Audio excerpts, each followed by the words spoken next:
Good evening friends, कैसे हैं आप सभी के सभी। आई होप सभी हेल्दी हैं, कंसिस्टेंटली प्रिपेयर कर रहे हैं। तो आरआरबी के नोटिफिकेशन के बाद फॉर्म फिल से पहले कुछ ज़रूरी जो बच्चों के डाउट्स आते हैं, क्वेरीज आते हैं, उन्हें क्लियर करना बड़ा ज़रूरी है, जिसमें आज के सेशन में हम देखेंगे, आज की वीडियो में देखेंगे कास्ट सर्टिफिकेट से रिलेटेड कुछ जनरल क्वेरीज जो रहती है। ज़्यादा डिटेल में मैं डाइव इन नहीं करूंगा, बट ऊपर ऊपर से जो आपकी मेजर 2-3 क्वेरीज हैं उनको मैं क्लियर करने की कोशिश करूँगा। तो चलिए आज का वीडियो स्टार्ट करें। उससे पहले सभी से रिक्वेस्ट है, जितने भी नए स्टूडेंट्स हैं चैनल को सब्सक्राइब करके रखें, नोटिफिकेशन बेल जरूर प्रेस करना है, जिससे जब भी कोई नया वीडियो आप लोगों के लिए लाया जाए जल्द से जल्द आपको पता चले और फटाफट से आप उसे देख लें। और अगर वीडियो ये पसंद आए, आप लोगों के लिए यूजफुल हो, तो लाइक जरूर कीजिएगा। ठीक है, तो चलिए सबसे पहले बात करते हैं ईडब्ल्यूएस सर्टिफिकेट के बारे में, क्योंकि वो सबसे ज्यादा कंटेंशन का इशू रहता है बच्चों को। इसको रिगार्डिंग काफी कंफ्यूजन भी रहता है, और ईडब्ल्यूएस के रिगार्डिंग आरआरबीज में पहले रिजेक्शन भी हुआ है कि पूरी तरह से कैंडिडेट ही कैंसिल कर दिया गया हूं। ऐसे सिनेरियोज भी मैंने देखे, ऐसे अनफॉर्चुनेटली कुछ मेरे स्टूडेंट्स के साथ हो भी चुका है। तो ईडब्ल्यूएस की बात बहुत अच्छे से समझनी है। अब ईडब्ल्यूएस का कौन सा सर्टिफिकेट वैलिड होगा, वैलिडिटी और जो फाइनेंशियल एसेट्स का जो कैलकुलेशन है, दोनों अलग अलग चीजें होती हैं। वैलिडिटी चलेगी 2022 से 23 वाले फाइनेंशियल ईयर की, और जो कैलकुलेशन इस वैलिडिटी पे होगा वो आपके पिछले साल के फाइनेंशियल ईयर का होगा, मतलब 21 से लेके 22 का। 21 से 22 तक का कैलकुलेशन करेंगे, तभी तो 22 से 23 के लिए आप वो वैलिड कर पाएंगे। बात क्लियर है कि नहीं क्लियर है। अब ये सवाल आता है कि सर ये सर्टिफिकेट फॉर्म भरने से पहले पहले अपने को बनना है, मतलब लास्ट डेट जो है उससे पहले होना चाहिए, एग्जाम डेट से पहले होना चाहिए। ऐसा कोई इश्यू नहीं रहता। आप चाहें तो डेट ऑफ फिलिंग के बाद का भी बनवा सकते हैं, आप चाहें तो पहले भी बनवा सकते हैं। डीवी के टाइम तक एकदम रेडी रहना चाहिए। मेन बात ये, वैलिडिटी 22 से 23 की, कैलकुलेशन ऑफ फाइनेंशियल एसेट्स, आपका इनकम जो है वो आपका 21 से 22 तक का। इस बात का खास ध्यान रखना। ठीक है, क्लियर है ये सभी के। फॉर्मेट वगैरह सारी चीजें वहां पर देख रखी है, देख लीजिएगा। साइन ऑफ अथॉरिटी वगैरह ये सब भी चेक कर लीजिएगा। डन। अब ईडब्ल्यूएस के बाद बात आती है आपकी ओबीसी की।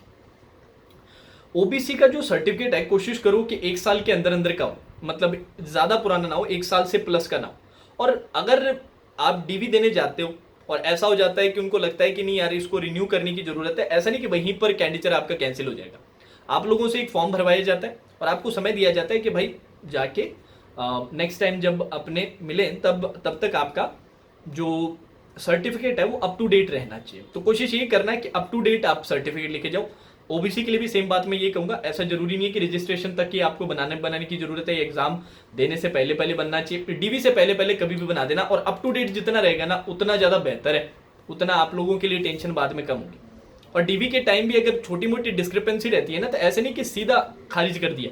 आप लोगों से एक फॉर्म भरवाया जाता है और उस फॉर्म में आपकी जो जो चीजें मिसिंग या फिर अप टू द मार्क नहीं रहती वो मेंशन की जाती है, और आपको एक समय दिया जाता है कि भाई तब तक आप ये सर्टिफिकेशन करेक्ट कर लीजिए। ठीक है। अब ओबीसी में एक और चीज ये है कि फॉर्मेट कौन सा चाहिए, स्टेट वाला या सेंट्रल। तो सेफ साइड रहना है तो सेंट्रल फॉर्मेट लगाओ यार।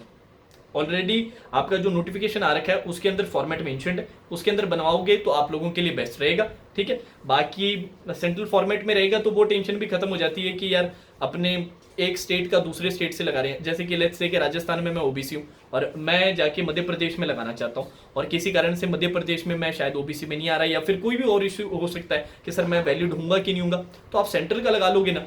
तो सेंट्रल एक तरह से आपको पैन इंडिया आपको ओबीसी डिक्लेयर कर देता है।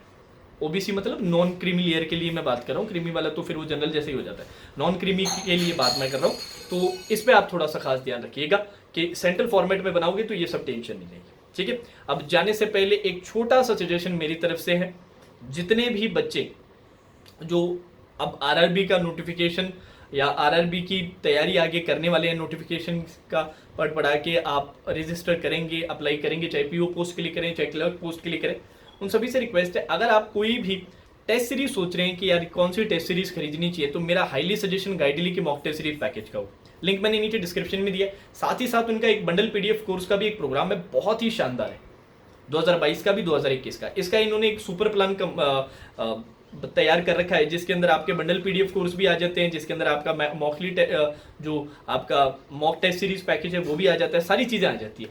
और उस पर करंटली अभी काफी बड़ा डिस्काउंट भी चल रहा है, और फर्दर डिस्काउंट के लिए कोड यूज करना पड़ेगा वर्चुअल, जिस पे 12% डिस्काउंट मिल जाएगा। साथ ही साथ करंट अफेयर्स की प्रिपरेशन करना चाहते हो, सोच रहे हो कि सर करंट अफेयर्स की तैयारी कहाँ से करें, तो उसके लिए आपके अफेयर्स क्लाउड का एनुअल पैकेज बेस्ट है। पिछले 2 साल से लगातार मैं अपने स्टूडेंट्स को इस चीज़ का सजेशन दे रहा हूँ और बहुत फायदा हो रहा है बच्चों को।